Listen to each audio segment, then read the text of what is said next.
Hello, everyone. Good morning, good afternoon for many of you, good evening. So, wherever you're joining me from here in the world, welcome to A Course in Miracles 365 Awakening to Love. I'm Tomás Garza, your host, and I am back, as you can see, here in my home office in Phoenix, Arizona. Now, I want to thank all of you who tuned in last week while my wife Cindy and I were out traveling. We were in Atlanta, Georgia for a business conference for Cindy's business, and it was really wonderful. I got to broadcast live from our hotel room, and it was beautiful. If you missed those shows, they're really fun.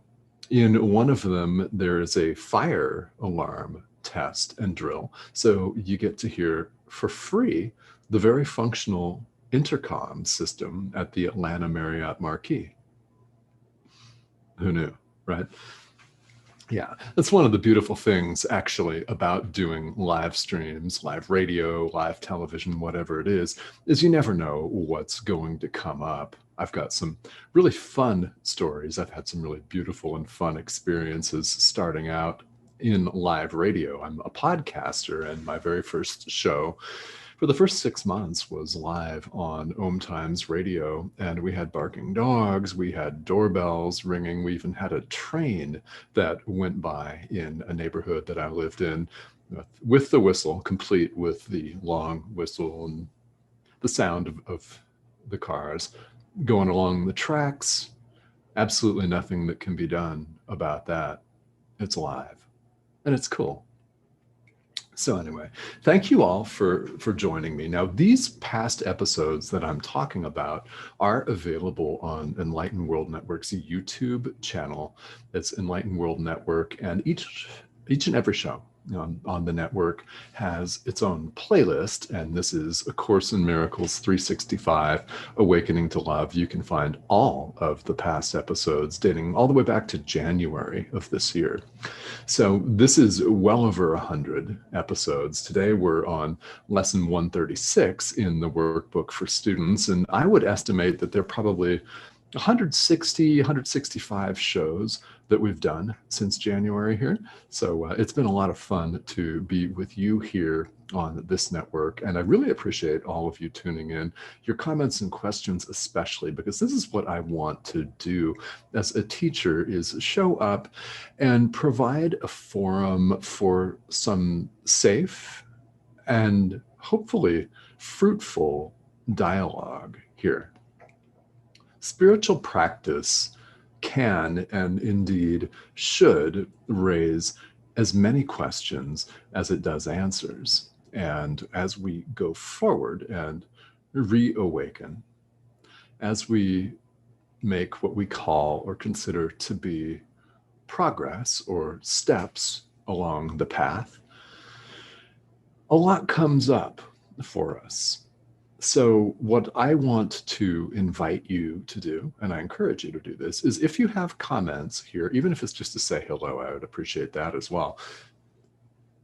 Pop in the comment thread here and let me know how you're doing, where you're joining us from. If you have comments or questions about today's material, this is a very good way to have that dialogue, not only with me, but with other people all over the world. So it's part of the beauty of modern technology.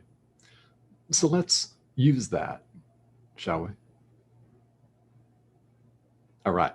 Lesson 136 in the workbook for students has a lot of commentary associated with it. And it's another one of these powerful and resonant ideas. We've been doing many of these here in the workbook. Last week, we looked at forgiveness in quite a lot of detail. And in lesson 135, the last time I was live, we looked at the idea that if I defend myself in any way, I am attacked. Today, we look at another equally powerful idea, and what I'm about to say comes right out of the course itself. I didn't make this up. So it should challenge your ego. It's designed to scare the crap out of it, actually. So if that happens to you, mission accomplished. I would be glad if I were you. If you're watching this, your ego's already on the run anyway. So, yeah, I mean, you've reached a point here at this point where it's no longer going to pretend that it's your friend and try to woo you back into a life of suffering. Yeah, no more of that, right? All right, so lesson 136 is another one of those powerful ideas. Sickness is a defense against the truth. Sickness is a defense against the truth. Well, let's say some about this. Sickness, we're talking in any form, is a defense against the truth. So we've seen already here on some of these lives that the idea is prevalent throughout A Course in Miracles. Why? Because it's true that you are not a body. We'll see that again. We'll see that again in quite a bit of detail. And even if you never hear this statement again from me, you will most definitely hear it from someone else. Until you have the experience, the constant experience of its truth. You are not a body. Sickness is a defense against the truth. What does this mean? It means that we're defending ourselves against our own awakening. Oh, yeah, harsh, isn't it? And what this means is each and every one of us, if we're not currently, we have been so terrified about our own awakening, so resistant to the presence, what we call the intrusion of truth into our worldly existence, into our egoic existence, individual existence. We're so resistant to the truth that we hide from it. This is harsh to hear. Now, you may actively resist this. If you do, no problem. No problem. In fact, that's good. That's good if you do. That means that the ego's on the run. Should be. There's nowhere for it to run anyway. It's not real. So we defend ourselves against the experience of the truth. We defend ourselves against recognition that we're one with God. One with, yes. God being love extends itself, himself, herself, whichever pronoun you want to use right there. Yeah. We defend ourselves against this. Why? We've so identified with a separate sense of self that anything that seems to contradict that is very frightening. We think it's going to kill us. It's going to end this physical body. It's going to end life as we know it. We say ridiculous things, and they are ridiculous things, aren't they, to ourselves. We resist meditation because we convince ourselves that in order to successfully meditate, you have to abandon your entire life, take up monastic robes, become a monk or a nun, and fly off to Nepal to seclude ourselves for the rest of this existence in a monastery, eating a couple of grains of rice a day. That's not the case, is it? So why do we delude ourselves like that? Why? Well, I'll tell you why. It's because we're afraid, quite frankly. Every now and then in life, we get glimpses of the truth. Now, these, I hope, are beautiful, wonderful, and energizing, exhilarating experiences for you, but they don't always land that way, do they? They can freak us out. They can freak us out. And one of the things we do is we retreat. We retreat back into our ego identification. In other words, we retreat back into the physical body identification. We retreat back into our identification with our career, with our marital status, with our gender, with our ethnic group, with our nationality, whatever that is. We so subdivide and categorize reality to make it completely diffuse, and we're confused, utterly and 100% confused, running around thinking we're something we're not, and literally defending ourselves against it. It's like we want to believe that we're a body so much that we make it real for ourselves. It gets sick.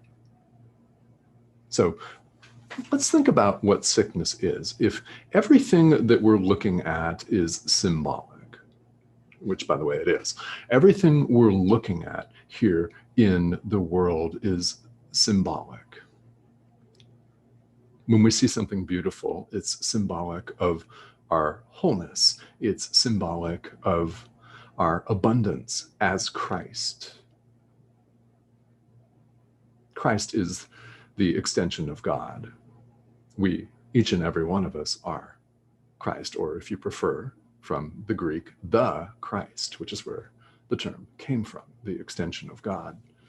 Now we, of course, commonly refer to Jesus as Christ, and often and unfortunately limit Christ to just the historical Jesus. So that's not all the picture. We defend ourselves against this. We try to convince ourselves that we're something other than what we really are.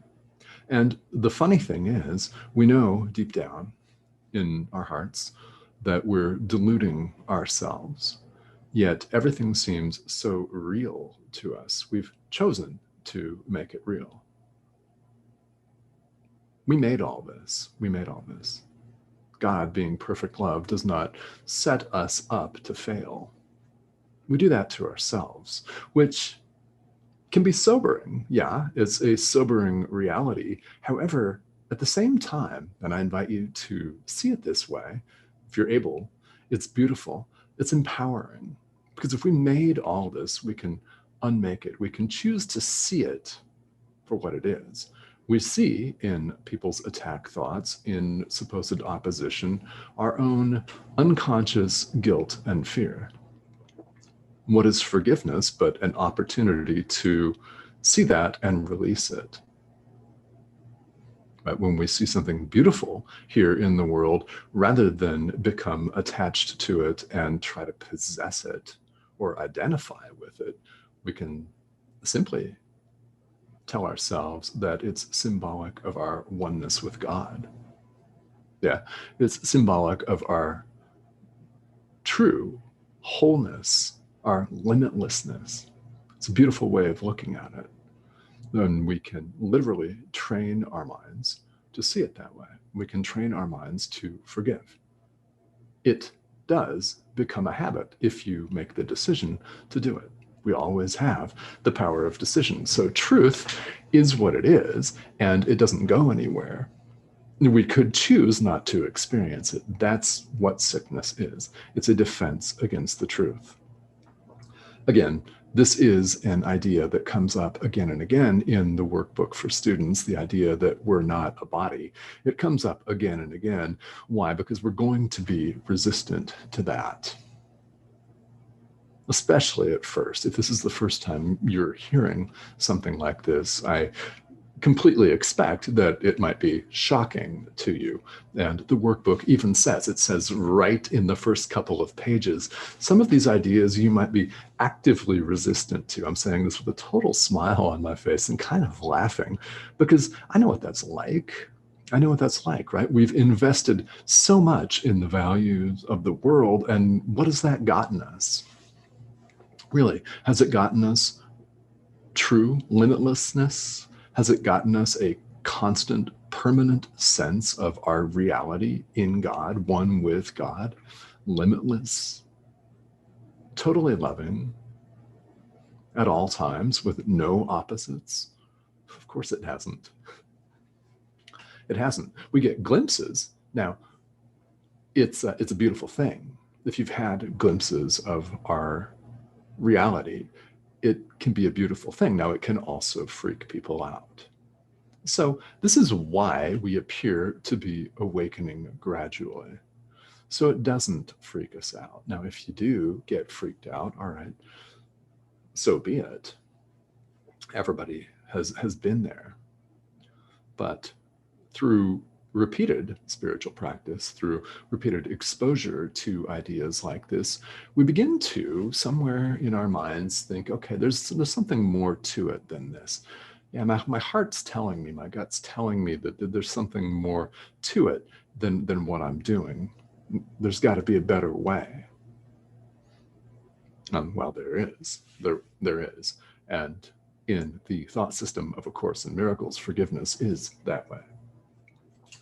So let me say a couple words here before I wrap up about practice periods for these very strong, very foundational, very powerful ideas that we're talking about here in the workbook. We restate the day's idea. It's a prayer, really. A practice period with this is a prayer where you sit down and recite the following language. This is in italics, by the way, in the commentary in the workbook, which you can find either in a book. If you have the actual physical copy of A Course in Miracles, it's in there. This is lesson 136 in the workbook. You can also find this information online. All right.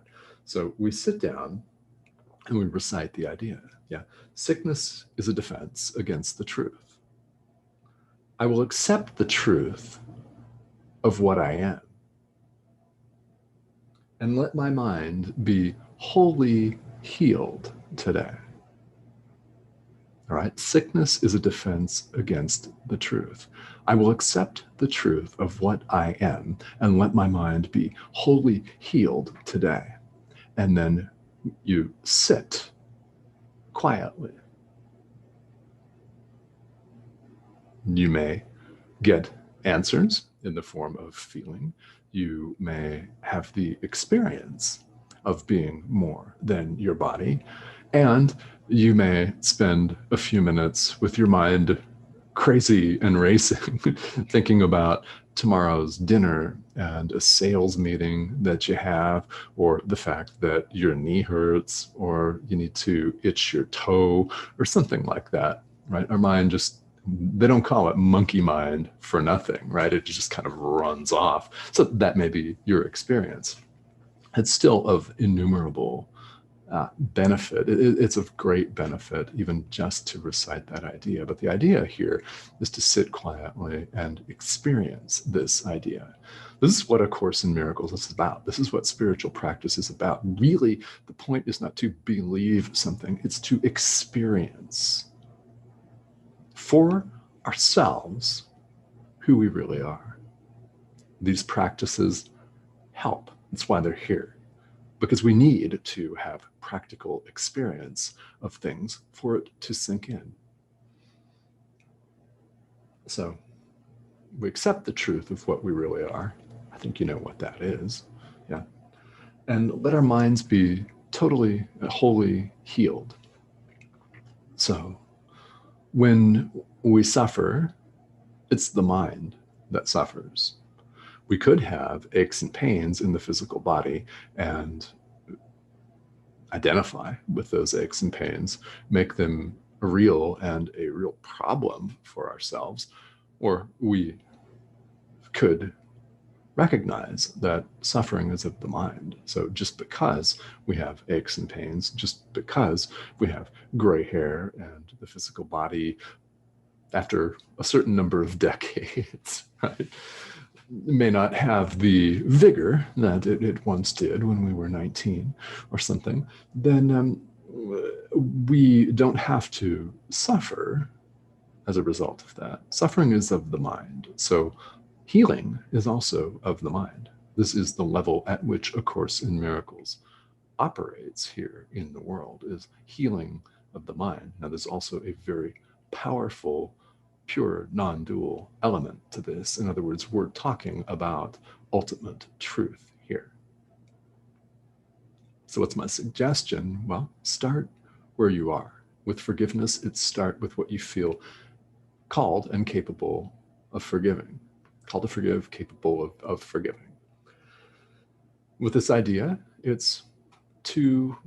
my thought is, I highly recommend that you take the time to read the commentary. We've just been through some of this, but it's most helpful if you take the time to read what Jesus has to say yourself, for yourself, and see what resonates and attempt the practice periods. You'd make a decision to sit down and really allow the truth of your own limitlessness to make itself known, to show up for you so that you may experience it. And once you begin to have these glimpses, as you may know, there's no going back. And isn't that exciting? I say yes. Yes, it is. All right. So as I bring up the commentary here, definitely let me know that you're out there. If you have comments or questions, please let me know here. This is one of the things that I really, really enjoy, is to be able to interact with you throughout the day. And if I don't get to anyone's comments or questions here while I'm still live, as you've noticed, it's a short live stream. I'm always done within a half an hour here, no matter how long I may go on. Some days there's a lot to say. And this is a pretty heavy-duty idea. It's pretty full of commentary in the book itself. The commentary itself stretches over a few pages. Why? Because this idea can be really shocking to us as we identify with the ego. This is one of the ideas that really, really is a powerful one. And we may need to hear things 1,000 times before it finally sinks in and we finally make a decision to adopt it and practice. So whatever that looks like, I hope that decision may be today for you. All right. So as always, I'm here with comments or questions. Thank you all for tuning in.